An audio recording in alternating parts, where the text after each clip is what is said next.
Buenas tardes, buenas tardes, bonjour. Je suis très content d'être ici, bien sûr. Alors j'ai compris la confrontation qui était souhaitée entre deux intervenants de part et d'autre des Pyrénées. Bon, le problème avec Louis, c'est que la confrontation, elle est à la fois permanente et en même temps dépassée depuis longtemps.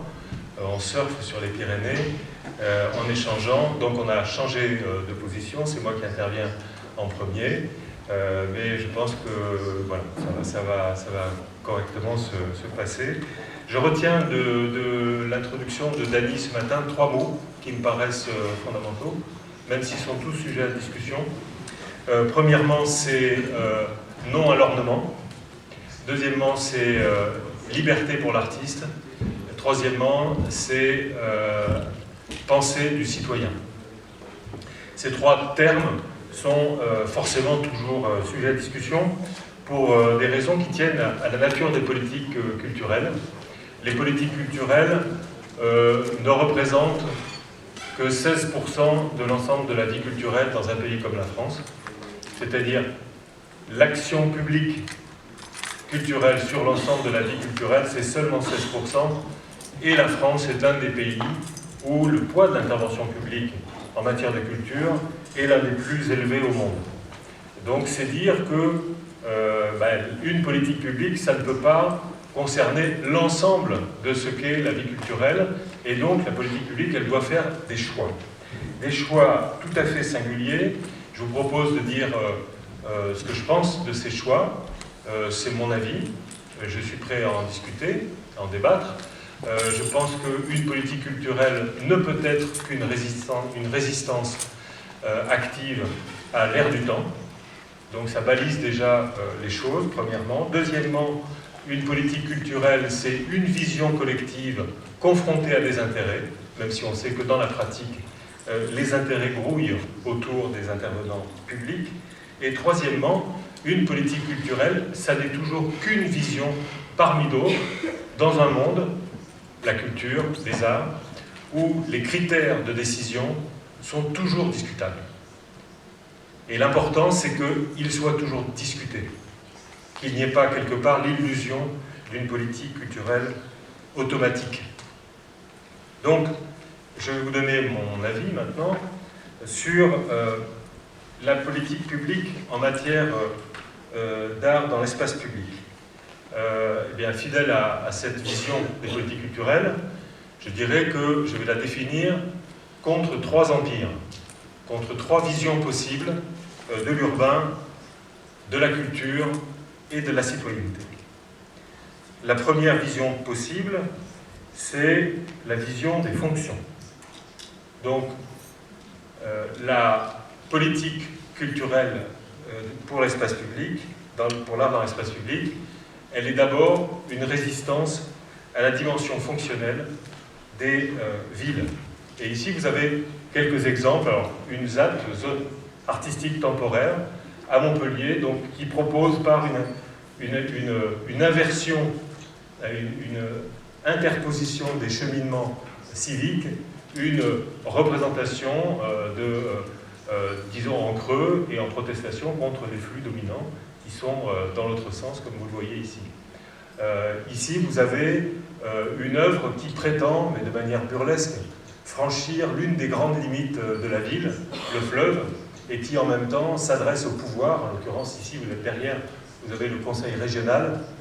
Donc l'art comme manière de discuter le pouvoir en place. Et ici, vous avez une autre vision qui est aussi celle du rejet, ou en tout cas de la discussion des fonctions urbaines, c'est celle de faire réapparaître des espaces dominés, négligés, peu vus. Ce passage-là, maintenant, à chaque fois que je le franchis, je le vois autrement. Et ça aiguise mon regard, et donc mon regard critique sur l'espace urbain. Je ne me satisfais plus des fonctions que je considérais à l'époque, auparavant, comme à la fois légitimes et indiscutables. Donc, le diagnostic de l'urbain, c'est un fonctionnalisme de plus en plus important, une planification urbaine de plus en plus contraignante, une marchandisation de tous les instants, l'art dans l'espace public, on pourrait le définir comme le poil à gratter des politiques urbaines. Hein. Le polvon pica pica des politiques urbaines, en ce sens que, à chaque fois, il s'agit de rendre discutable ce qui passe pour évident. Donc, dans cet élément-là, il y a évidemment le rapport au pouvoir. Le rapport au pouvoir, l'art dans l'espace public, c'est à la fois la bonne et la mauvaise conscience du pouvoir. La bonne conscience du pouvoir, parce que le pouvoir se mire dans l'intervention artistique dans l'espace public depuis, évidemment, la nuit des temps, mais en même temps, l'art dans l'espace public propose quelque chose qui, forcément, détourne, forcément s'écarte, en tout cas doit s'écarter de la commande politique, d'autant plus qu'elle prétend quelquefois être elle-même une commande artistique. Donc, finalement, les deux points sur lesquels j'insiste avec ce premier élément, c'est les deux points de ce que peut être une politique culturelle de l'art dans l'espace public. Les deux ressources, c'est la délégation et la professionnalisation, parce qu'il faut résister au contexte par ces deux dimensions-là. Deuxième empire contre lequel je m'insurge, c'est l'empire de l'offre. Ça ne servirait pas à grand-chose de faire des politiques culturelles de l'art dans l'espace public s'il s'agissait de relégitimer le vieux paradigme de l'offre descendante et de proposer ici et là un art dans l'espace public qui soit conçu indépendamment du contexte dans lequel cet art prend sa place. Si l'art doit être le poil à gratter des politiques urbaines, alors il faut que cet art s'inspire des ressources locales, de la citoyenneté locale, des capacités que l'art contient d'intervention publique, d'intervention politique au sens général du terme. Parce que si l'art discute les fonctions urbaines, l'art lui-même est concerné par les tendances à la standardisation.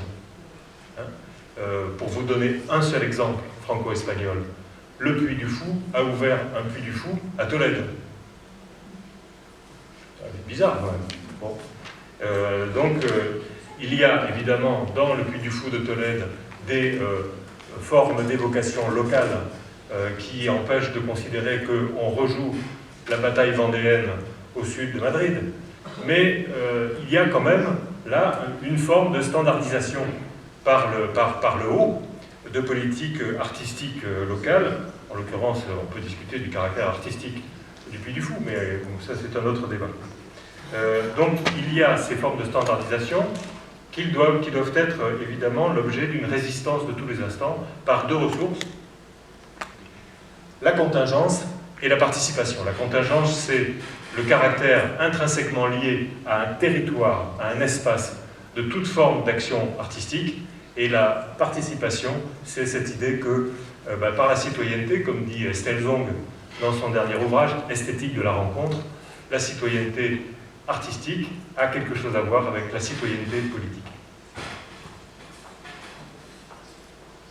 Troisième empire contre lequel il faut s'insurger, paradoxalement, c'est l'empire de la culture. Parce qu'une intervention dans l'espace public, ça n'est jamais une intervention uniquement culturelle ou artistique. Et ici, vous voyez un exemple, c'est une esquisse parce que c'est un projet en cours. Un projet en cours de réhabilitation par l'art, par un parcours artistique d'un territoire, ici, qui est en fait un territoire délaissé de Boulogne-sur-Mer.